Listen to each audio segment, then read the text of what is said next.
Let's return to our top story now, the NATO offensive in Afghanistan. One man who knows only too well about the threats facing the troops is the former British Army officer turned author Doug Beattie, and he joins me live now from Belfast. Doug Beattie, thanks for joining us. You've carried out 2 tours of duty in Afghanistan. What will the troops be experiencing on the ground at the moment? Well, I think the troops are going to be really preoccupied with the missions and tasks that they've been given. They'll have moved into their various areas. They will be now securing those areas and clearing them of IEDs. And more importantly, they'll be getting to know the areas they've been given to operate, to try and get to know the people, get to know the village, just get to know how the ground is laid out so they can identify the threat. So they're going to be really busy at this moment in time, just trying to get a grips with a new piece of real estate that they've been given.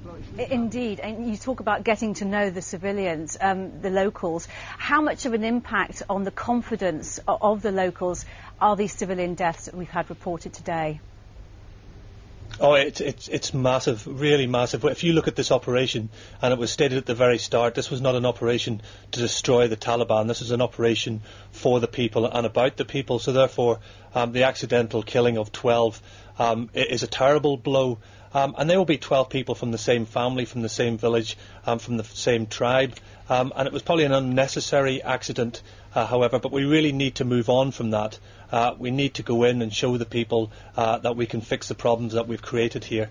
But it does create a huge difficulties with some of the other operations we now have to do. The commanders have been saying today that they didn't expect there to be as many IEDs as have been found. How was it when you were there? Well, I served in Marja in 2008. I was the commander, and my command consisted of 5 other British soldiers and 95 Afghans, so quite a meagre force. And we noticed there that it was very easy for the people in the region of Marja, and certainly in the wider region of Nadali, to be able to make these IEDs. They're very simple to make, the vast majority of them being pressure pad IEDs. And because of the nature of the ground, it's a gridded effect, gridded with canals and drainage ditches and tracks. It's very easy for the enemy to place them where they know vehicles and individuals have to go. So it is a big problem, as is the problem of suicide bombers, which I know all too well from the region as well. Are roadside bombs the biggest threat to this mission then? It's certainly a huge psychological threat to the soldiers.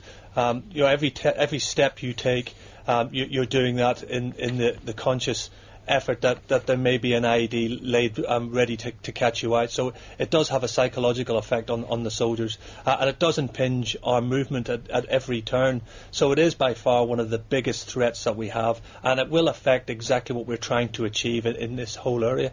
Doug, how long do you think it will be before mission has been achieved?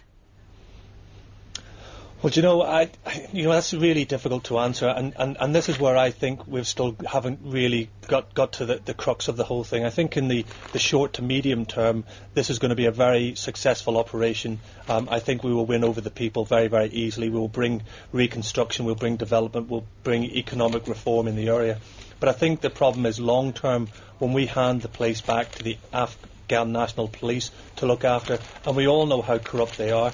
We all know that they're recruited, vetted from the communities that they are sent back to serve in, and they have they are influenced by the Taliban, and they're influenced by the drug lords. So I think the long term we're going to have a real problem in these areas. Doug Beattie, though we must leave it, thank you very much for your time. It was a pleasure.